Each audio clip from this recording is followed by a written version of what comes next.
Going to be watching Sifu Victor Gutierrez, who is the founder of Wing Fight or Wing Revolution. He comes from the EWTO. That his roots are from the Liang lineage, Keith Kernspeck lineage, which I will say that's where I'm from too. That's where my heritage is. My instructor, my Sifu, comes from the EWTO. Phenomenal. I love the art. I practice it every day. And I'm going to explore this video because I think it reveals a significant weakness that no one's talking about or wants to address head on. And that, and before I get into it too, Victor Gutierrez, I remember coming across this guy when I first started WT Wing Chun, and I loved his videos. He was one of those guys that you knew who was in the organization, who was one of those hardcore people, Saliafji, you've got the Boss Tepi, and Victor Gutierrez. His videos looked really good. He was very hardcore, very high impact, hard impact. You could tell that he had that killer instinct in his demonstrations, in his videos, and obviously he's put a lot of hard work into his training. He obviously split ways, and we all know WT is very political, and there's a lot of people leaving the organization, all those things, but I thought this guy had skills, and and don't get me wrong, I think he does. But then he moved into Wing Fight, and it's a very different way, different approach. I never practiced it. I don't know how effective it is. It does look a bit off to me, and I can talk about that in another video. But in this particular video, he's showing some free sparring. And this is the thing with WT, and I'm going to talk about this more as we watch the video, but really I think that the training isn't really, it's so Chisao focused, it's so partner drill oriented, which is, to a certain degree fine, but it really doesn't answer the question about how to bridge that distance. How do you deal with an opponent that is in and out of that fighting range, that danger zone? And so anyway, here's Victor Gutierrez. Let's see what happens in terms of his sparring. And this video was released back in 2013. It's only got 20,000, 22,000 views at the time of this video. Let's see, right? And I'm surprised it's still up, in my opinion. So I just so you guys know, I turned down the volume because it's horrible rock music. So I don't know who this guy. I have no idea who. So this is Victor Gutierrez. I don't know who he's sparring with. Obviously, there's a height difference, which is an issue. But theoretically, in Wing Chun, it shouldn't matter, right? In any martial art, it shouldn't matter in theory. So let's see what happens. And this video is not that long. So you can see that this is super light sparring, and this is a great drill, by the way, great practice, and this is something that I'd recommend that people do, but you don't see this in a lot of traditional martial arts. You don't see this in a lot in Wing Chun schools. They're Chisao forms, partner drills, cooperative drills, but this is just teaching you distance, unpredictability, right? A guy that actually knows how to throw some really soft, not fast, but just different types of attacks. You see this type of drill in MMA. They're just light sparring. That's all it is. It's just about that reflexes and actions, and understanding distance, timing, all those things that I think a lot of Wing Chun schools have never really addressed. They address it on a theoretical level, but don't really face it head on. So see what's happening here. Gutierrez, in Wing Fight, he likes to use the bong sao a lot. Like they enter or they bridge with the bong sao and yielding.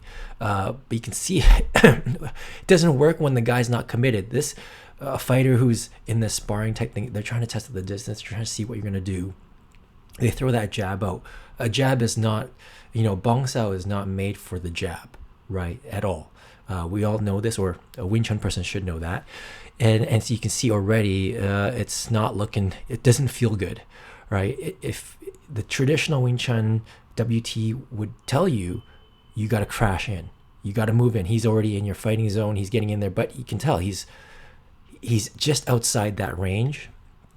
So it's uncomfortable, and right. And I will say too, if you were to blast right through, that's a lot of distance for you to cover. He could easily step back, clock you with an overhand right, which I'm sure we've seen many times. Let's see what happens. Yeah, there you go.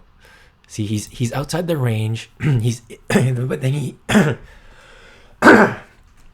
outside the range, but then he immediately throws that kick. So he's in range and then out again. And then so you got the Gutierrez like, wait, the bong sao's not working. He's got to close that gap, right? And he's hefty too, right? So you either rush right in. Supposedly, I think that's also dangerous. And then you can tell he's right outside that range. So there's almost too much distance. And again, no one has really explained it to me well on how to bridge this distance. I remember asking my fellow brothers and sisters, and a lot of them just say, you got to crash in, or they don't really say anything, or they just say that my training sucks. But come on, this guy's a seasoned fighter, right? Or a seasoned professional in WT. And he's running through the same problems. And I ask these questions because I sparred. I come from that sparring background from karate. So I just took that mentality and applied it to Wing Chun. So I went to the Mixed Martial Arts Club in my university and college. We were all friendly with each other. We all respected each other's martial art. There were various backgrounds: kickboxing, sambo, Filipino martial arts, karate, taekwondo. And everyone came in with a very respectful way of this, because we all knew we were from different backgrounds, and we just light sparred, and it revealed so many things, good and bad, and adjustments that I had to make on the fly. And I asked these questions, right? These questions came out of this discovery.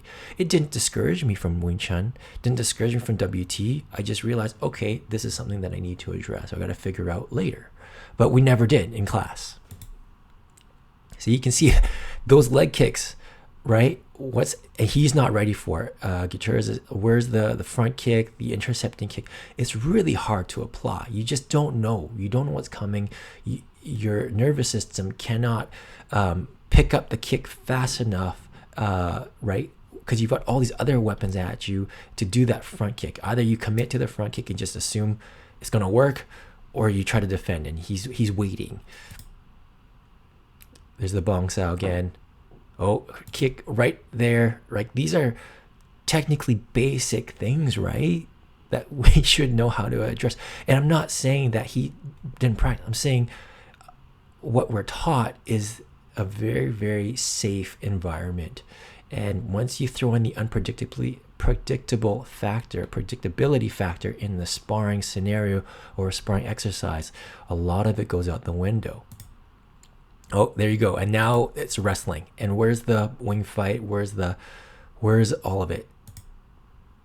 They're just wrestling. Where's the Wing Chun? Where's the wing fight?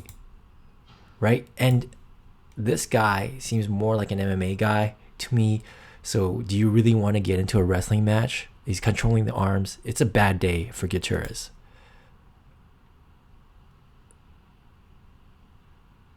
Right?